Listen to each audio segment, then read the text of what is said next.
Subscribe to our YouTube channel and press the bell icon to get the latest updates. Hello and welcome to The Print. I have with me today Dr. Thani bin Ahmed Al Ziodi. He is the Foreign Trade Minister for the UAE. Welcome to The Print, Dr. Thani, and thank you for giving us your time. Thank you so much for asking me. Thank you. So my question to you will be, obviously starting from your visit, how has it gone? I understand you have met the finance minister, the commerce minister, and I believe that India and UAE has finally taken the step to formally launch negotiations for a comprehensive economic partnership, which is in the lines of the free trade agreement. So if you can take us through as to how your meetings were, and I'll come to the questions on the trade pact later on. Well, it's really a pleasure to be in our second home, India, for the official launch of the Comprehensive Economic Partnership Agreement. We had an excellent bilateral meetings with a few ministers, including the Minister of Finance, Minister of Commerce and Industry, Minister of Technology, as well as Minister of Aviation, speaking about the bilateral matters, how we're going to boost this relation, and how can we capitalize on the Expo as well, which we're going to start hosting in the upcoming few days, and how this is going to be an added value as well to the business communities, as well as the UAE, and bringing this in a larger scale and exploring how can we take some of the ideas to the next level. There was so many discussion. How can we take some of the best practices here from India to the UAE and vice versa? How can we complement each other? How can we really explore working on penetrating the bigger markets that we cover from both nations, talking about the UAE as a gateway to Africa and India as a gateway to the bigger Asia as well. So there was very positive discussions, and I'm sure there will be so many follow-ups on those meetings. And at the sideline as well, we officially kicked off the Comprehensive Economic Partnership Agreement, aiming to finalize the agreements in the upcoming 3 to 6 months.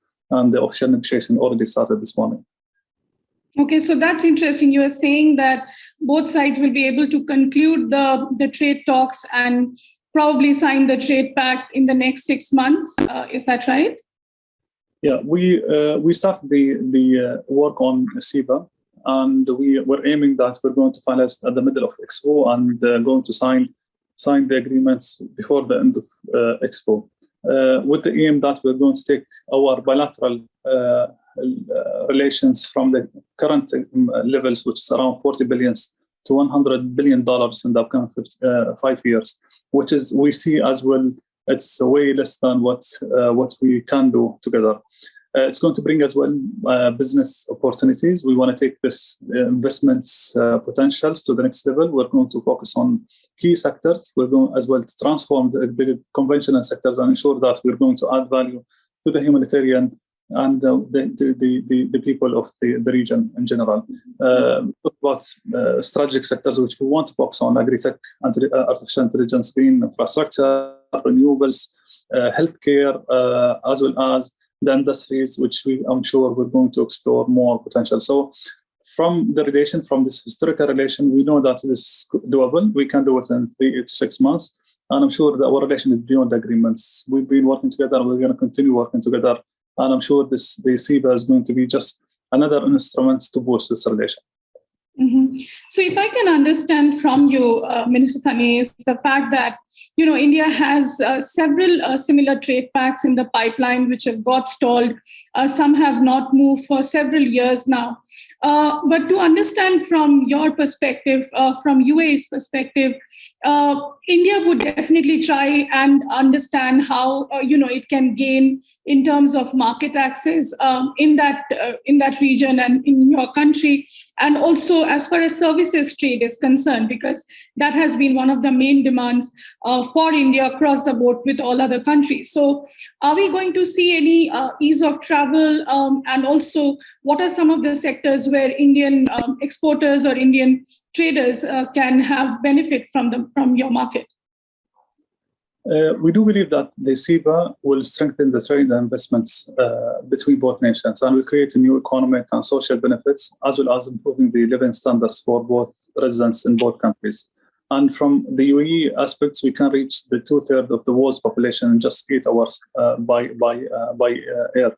So we do believe that the only way to enhance our national economy is to reach out to like-minded countries like India to forge deeper, more integrated relations, such as the Indian communities. So we do believe that through this strong relationship, we can accelerate the growth and foster innovations. For us, India is a natural partner and ally in these efforts, and we do have a huge forecast that there will be growth in our trade, and there will be a penetration to a bigger market. Speaking about the sectors and the commodities, we're going to be open to all commodities. If we're talking about minerals, petrochemicals, wood, agriculture and agriculture products in general, healthcare equipments, artificial intelligence, which is going to be the game changer and the main driver for most of the sectors moving forward. Services is something which for sure we see a huge potential to work together when it comes to fintech, ICT, transformation of supply chain and logistic sectors. So the sky is the limit. We do see that we're complementing each other. And I'm sure there will be so many business opportunities to everyone.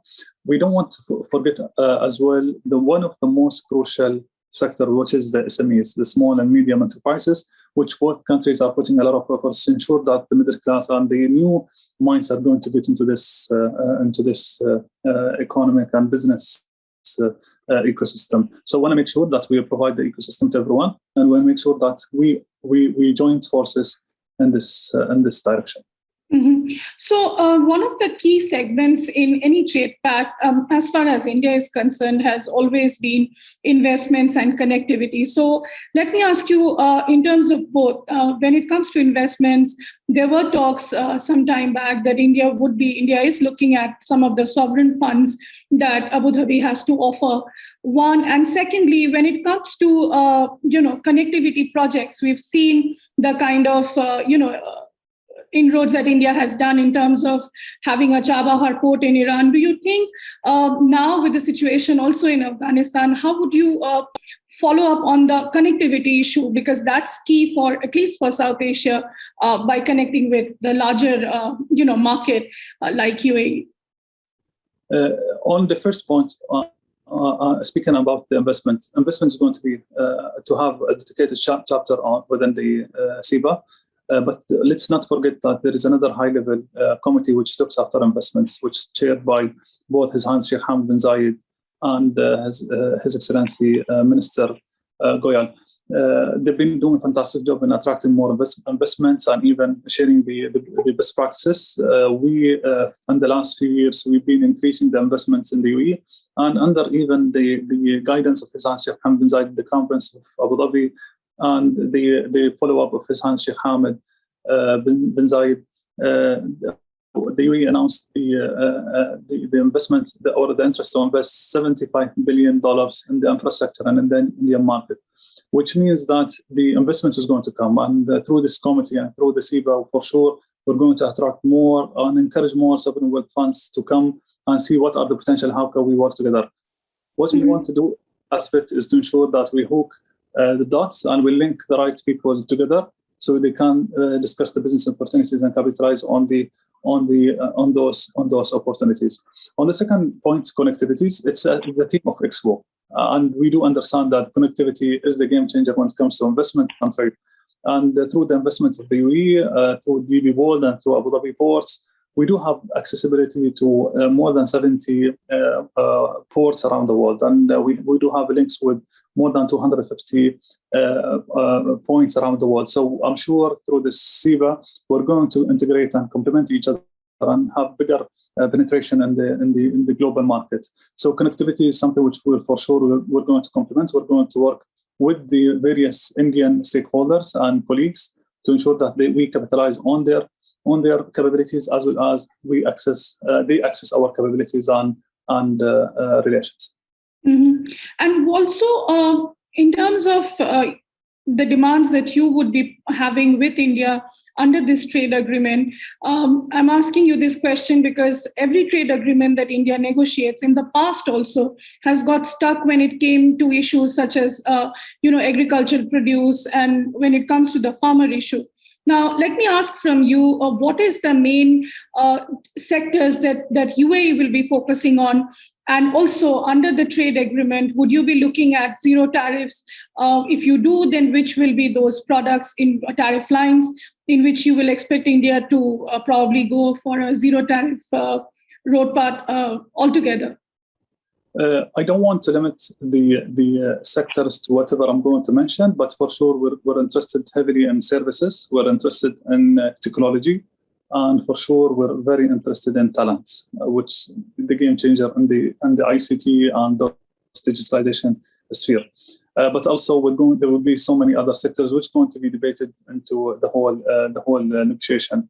One of the things which for sure we want to make sure that it's going to be at least easing the non-trade barriers, or at least we complement and agree on the standards and the process of each one, so we can have an easy flow of the various products and services from both nations and working together to penetrate the third markets. What are the products we're open? I just mentioned at the beginning what are the products we're interested in. We're talking about agriculture, healthcare equipment, petrochemicals, minerals, wood, precious metals, gold. So those are commodities which has been already part of our trade and is going to continue being part of our trade. And we'll make sure that new products are going to be injected into those trade list. Mm-hmm. And my final question to you would be, Dr. Thani, after, having, let's say, concluding the trade pact, is there a target that is there? Is there a timeline that you have within which you would like India-UAE two-way trade to increase? We're aiming to double or even going beyond the current trade volume, jumping from $40 billion to $100 billion within 5 years after signing the agreement.